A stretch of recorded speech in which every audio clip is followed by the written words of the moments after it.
Welcome to the channel, everyone. Happy Matic fixing day, Mercedes 2004. Well, I am fixing a wheel bearing, or replacing a wheel bearing here, if you will, on this 2004. We did these about 3 years ago, and this one's starting to make noise again. So I wanted to show you in a condensed version of how basically you can do this and save yourself some hassle and some tips that you typically don't see on YouTube. Now, I do have 3 other videos on YouTube step by step on how to do this, and I'll put that right about there in the link. Don't forget to do that, Nathan. And if you don't have time to watch those videos, I can understand. This is why I'm kind of making this video here, this little section, because I can understand if you don't have time to watch 3 videos, long videos. Hey, you know, we've all been there. So maybe this video here that I'm making, this little condensed version, will help you and save you some time on, in a nutshell, if you have one of these cars, or if you're going to buy one that has a bad wheel bearing, what it's involved here what you're getting into. Pretty easy to take off, and also I'm getting ahead of myself, but you can see the bearing is out, and you see this lip in here. Well, that's the problem a lot of guys get into. They can't get this bearing pushed out, but I'll show you how to do that. You will have to have a press, though. I will tell you right now. Maybe you got a press at your buddy's house you can use, just a little 20-ton thing like I got. But anyway, you can see this is what it looks like when it's out. You got a couple bolts up here. You got your lower ball joint tie rod in. You got this big axle here. And this here, I used a 21mm socket to get it off, and you will have to have a breaker bar to get it. And also, the lower tie rod ends and the ball joint, those sockets turned out to be, I believe, a 11/16, and I used on the big nut, I used a 1 1/8 socket on this. Where did the nut go here? The big one, there it is. This big nut on this socket here. That's what I'm trying to say. 1 1/8. That's what I used on that. And break it loose while the tire's still on the ground. It does make it a little bit easier, but anyway, for the most part, this is pretty much out. Now, when you get this top bolt out here, it comes out pretty easy, but the second bolt, when you start to loosen this up, this thing's going to flip out. So you'll have to take your jack, put another jack up under here, jack this thing down, get the weight off this lower control arm, and this will take the pressure off this. Then you can take this nut and bolt out and knock it out. Now, I did have some trouble getting this off because this was in there pretty tight. I had to use it kind of like a breaker bar deal here. Once I got that off, I just took a hammer and just kind of tapped around, and all this other stuff came loose. And other than that, you got your little shield on here, which is inside. I'll show you in a second. I got one of these I got to fix. I'm going to try to put that on their back like it should be, and an ABS sensor that bolts in there, which is kind of hanging up in there. And here is your brake caliper bracket. Pretty easy to get off. I think that was a 21mm, and there's the brakes, and there's the rotor. And that rotor has a little tiny guy like this that you have to take out. Once you get that out, you're good, and everything else comes off pretty easy. And the socket for that, I'm not sure what it was. I believe it was this guy right here. Let's just see real quick. Someone's going to ask me. Yep, this was a little guy here. This was a T30, and basically you might want to have a hammer around just to help you knock this lower ball joint loose and all that. So I believe that's everything here. Everything else is pretty easy to get loose, pretty, self-explanatory and all that. And here is the knuckle spindle unit, if you will. So let's take this over to the inside the little garage. Oh, also, one other quick thing is, before you go to order this, make sure you order the right one. Here is what the person ordered, and this was not even close. This is probably for 2-wheel drive unit. This is even not close. One we need has a press-in bearing that goes in here, and this actually has a little tiny bearing that goes out here. So I believe this is for a 2-wheel drive Mercedes. I'm not sure, but this does not work. Let me show you the one that does work. This is the one that does work. This one here is a press-in type. You got to press the whole thing in to that guy right there. And also, if your bolt lug nut is stripped out, you'll have to buy one of these. Now, I did get lucky to find this and the bearing together for $30, but not before I ended up buying 2 regular bearings, and not realizing after I was working on this that this one lug nut is stripped out in here. So this will make the job a little easier. So that is what we need. So make sure you order the right parts and all that. Here is my 20-ton press. I've had this probably 13 or 14 years. I bought it at Harbor Freight for $120 back in the day. And it's been a lifesaver, and got all that with it and all that. And I actually have a review on this Harbor Press guy here, tool, on my channel. Anyway, back to the wheel bearing.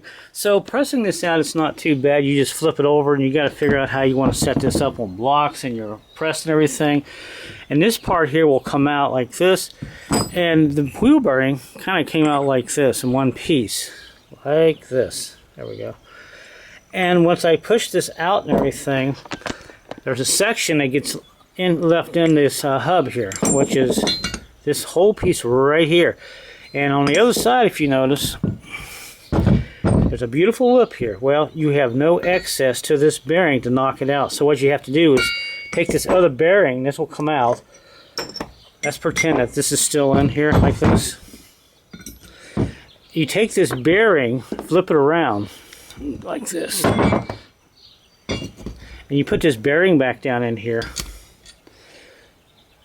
kind of like that, and you set it up on this top lip here. I might have to put the camera down real quick because I'm getting kind of greasy here, but anyway, you do it like that. Once you set this in here, you can use a piece like this, the other piece or the other half of this, set this right on that bearing like that, and once you set this up in the press, you can put a big old socket on it like this and push this out, because what happens is these bearings actually set in this lip far enough for just right. And these bearings, you see, if you play around with these, you can push these out like that. Yeah, slippery here. Oh, my grease, my fingers. You can set this bearing in here kind of like this, and this piece will set right in here just like this. This is the only thing you have to grip this whole section to get pushed out like this, because there is no room here behind this lip on the other side, behind this lip here, to get something on here to push it out. So once you do that, you're good. Now you'll have to have some patience and just kind of work at it and everything. So when these bearings come out, kind of keep them if you can, because you're going to need something like this. See, once this is in here, there's just nothing behind this. That's the biggest problem you have, getting these bearings out. Once you do that, then you're good. But before I even get ahead of myself, there is a clip here. Don't forget to take this clip out. It goes right here. It goes right in this little groove right here. This is what holds this race in, this bearing, everything, kind of like this. So that's that. So yeah, just make sure you try to find something that'll set on these bearings so you can kind of push this out. These bearings will push on this. There's a little lip in here that'll push out. So that's that there. Then when you go to push in your new bearing, you go ahead and set this up like this, put the bearing like this, take your old race, put this exactly on the outside of that, push this in, then put your clip in. Then when you got this in, then you can take this piece here, flip this around, and slide this in here. And there's a little trick here. You don't want to just slide this in, because you can separate the inside of this because it is two pieces. So we'll show you that real quick on the vise here once we get it set up into the press, I should say. But that's basically it there. So let me go ahead and kind of get this set up here for you. Alright, so here's my setup. I got junk laying around. I just use about anything I can use. Even got a piece of wood here. The wood works good as long as you're making sure that the bearing starts in straight, because if it goes cockeyed, you have to really look hard to see it. It starts to sink into the wood. But anyway, you can see it going there slowly once the camera focuses. Let me see if I can do this and hold the camera at the same time. See it going there, I think.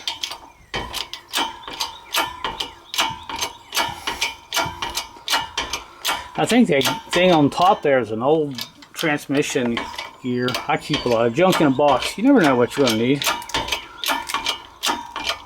You see it going down. You got to take your time out. Let it go slowly. I hear my wood kind of crunch in there, but we're almost where we want to be.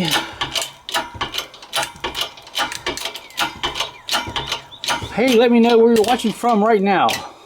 There we go. Almost all the way in. We gotta get it down before we put the snap ring in. And there we are. We're all the way down. That's not my knees crunching either. That's the wood. My knees were crunching a little bit. It looks like we're in. One more pump here. Yep, we're done. So, whoa. Let's get this head off. And we're just about down there, not quite. And you can see we got a little bit of a gap there, so I'll go ahead and push this the rest of the way in. It was probably a little off center right here. And we'll get the rest of the way in, and bearing feels smooth. So we just got to get in just a little bit more right there. So I'll do that off camera real quick. All right, take that, Jimmy Lou. Yeah, just use an old bearing piece I had before, and you can see it's seated down in there nicely now.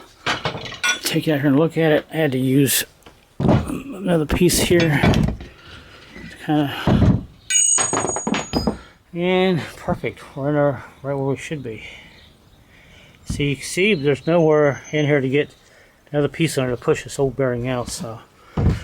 And we're good, so I got to just put a clip in, and bearing feels really good, and all that. So all we got to do now is press this guy here in. This is fairly easy. I usually just turn this upside down on the press and just let it slide in there. So let me clean this up a little bit and put this clip in. Alright, so I got the clip in and all that, and I just typically use something like this. These little guys here, squeeze this really tight with both hands, put your foot over it and push it in with a screwdriver. Now before you go any further, this part is very important. Boy, it must be getting hot out here. This part is very important. Take your fingers, go ahead and turn this bearing, make sure you didn't damage it. If you did, start over.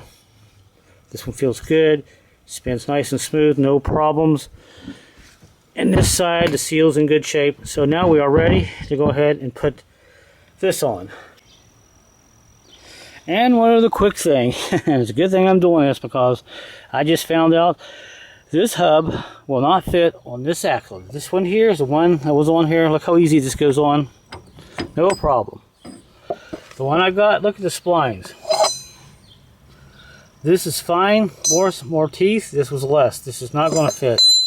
I was like, are you kidding me? It won't go on there. So for now, we're just going to have to reuse this hub and somehow get another bolt and tap into this. Or maybe I can get one of those lug nuts to go in there. But nothing wrong with this, just I got to take the bearing off and press it in the other one. So, yeah, this will not fit. I'll be daggone. So now I'm noticing the difference here. I got big holes here. I don't have any here. So there's the part number right there, if you can see that. If anybody knows what that is, what part this goes to, what car, let me know. But that's what the order said. It said fit this for Matic, automatic, 4-wheel drive, 2004. I'll be daggone. Oh well. So I guess we'll just clean this one up and go ahead and stick it on, back on for now. Alright, so we'll just go ahead and, like I said, press the old one back on. Boy, here I am preaching to everybody, make sure you order the right parts. And look what happens to me. But man, those eBay pictures, I rarely have this problem getting the wrong parts, but I can see how you can make that mistake. But anyway, yep. Alright, let's press the old one on.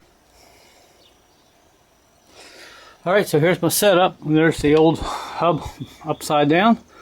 See, this is nice and free, and I got another piece here inside of the center race pushing down, and you can see it's going.